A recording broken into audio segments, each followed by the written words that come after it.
سلام علیکم برادرای عزیز، سلام علیکم به کل مردم مسلمان. برادرای عزیز، خرسندی مادر خطیب برادر ببینین که هم از بلنیسه جواب شدن، هم صاحب خانه شدن. فقط خواهش میکنم دستگیری را فراموش نکنین، پدیلیت نکنین و هم لایک در کانال ما. خداوند نگهبان تماشا کنین خرسندی مادر خطیب برادر.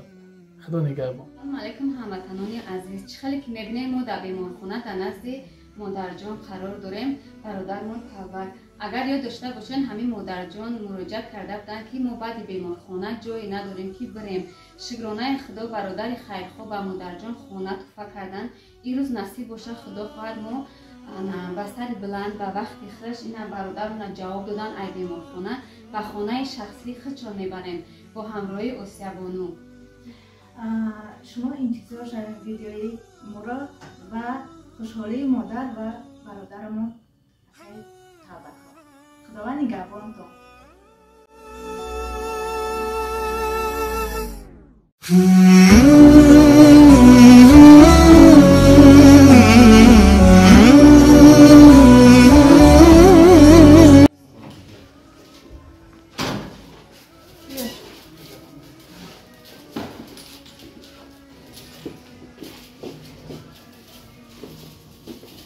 معلش معلم جان. زیر نشید. آمین. الله اکبر.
شخصی مادر اومدیم این برادرمون آوردیم. ما چقدر خرسندیم که وطن کنج آباد داریم. همین خیلی شیردلای خیرخواه داریم. خداوند برکت چون بده که همین نیازمندای ما را بینوا نمیکنن، مثلا سمگذاری میکنن، صاحب خانه میکنن. ما بسیار خرسندیم، بسیار مینه داریم. اینا ببینین مادر جان چقدر خرسند شدن. مادر جان تبریک میکنیم. خیلی خانه‌تون نصیب کنه، روزای خرسندی در خانه‌تون زندگی کنین. خداوند برادرمون بخیزه بورگردان شود.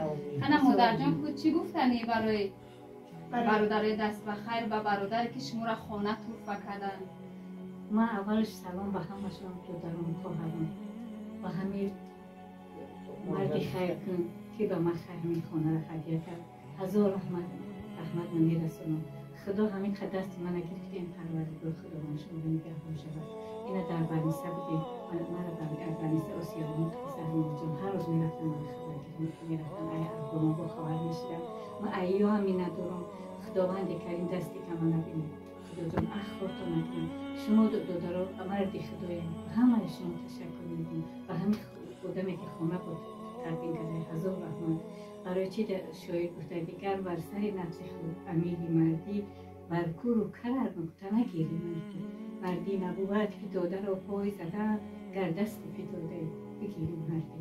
بچه های من شیر دیلم من همین خونه را هدیه کردم. ندارم. هزار رحمت به این دخترم به شما پروردگار عمری درست نموده به همین سن سال 63 سالگی برسید. پروردگار نمیره دورتون کنه. خداوند کریم اخورتون. آمین آمین. هزار رحمتی کلام مادر جان.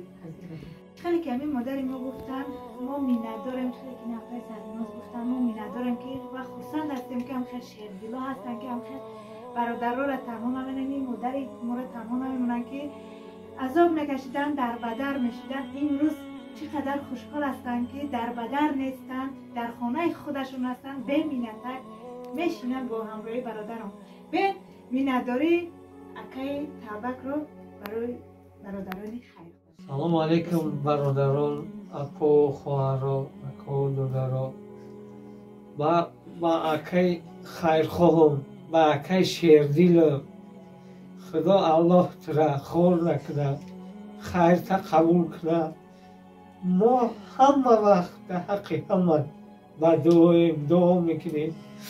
با پای سربینوز، با پای اوسیه که مرا تنها نموندن، در بردیسر هم نگاه کردن یا به خونه هم آوردن و دستگیری شما.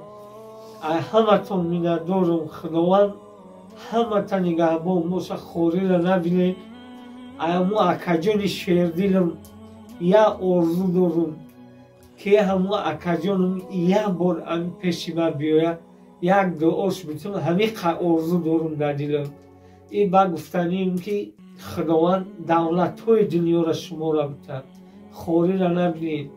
خداوند دستی کمال نبینید. مادر جان چقدر خرسان شدن، با ای خرسندی باور کنیم گریه کردیسن، اشک شادی کردیسن.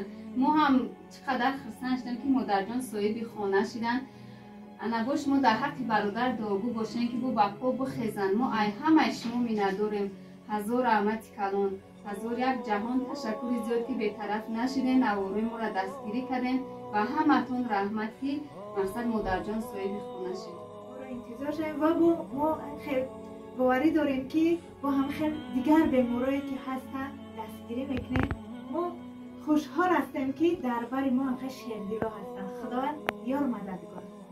برادرای عزیز، خواهش همتون یک خواهش دارم در آخری که همجازه زباری مبینه جانم میمونم که برای اپیراتسا به نهایت سراشن مهم است که او را باید اپیراتسا میکردن از بالنیسا جواب دادن. برای خواهش برادرای عزیز چند قیمتونین؟ 1 روبل، 2 روبل، 3 روبل، 10 روبل، 100 روبل، چند قیمت میتونین و در حقش دعا کنین. التماس همین نوارا پهن کنین به همه برسه.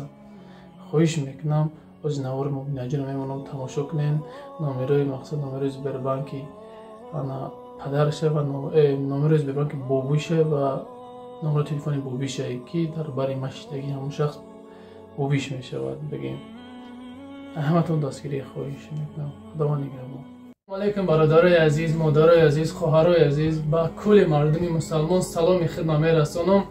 هزار رحمت که تا امروزه مقصد در برمان هستیم و دستگیری میکنین. هر یک نیازمند، هر یک بیمار، هر یک کسی که مقصد مراجعت میکنه و ما دستگیری میکنین. هزار رحمت کلام با همتون به نهایت میندارم و امروز هم مقصد با خواست برادر مراجعت کردن. مقصد آمدیم برای مبینه جان اپیراتسا در کاری. برادرای عزیز به نهایت مقصد دستراچ مهمه.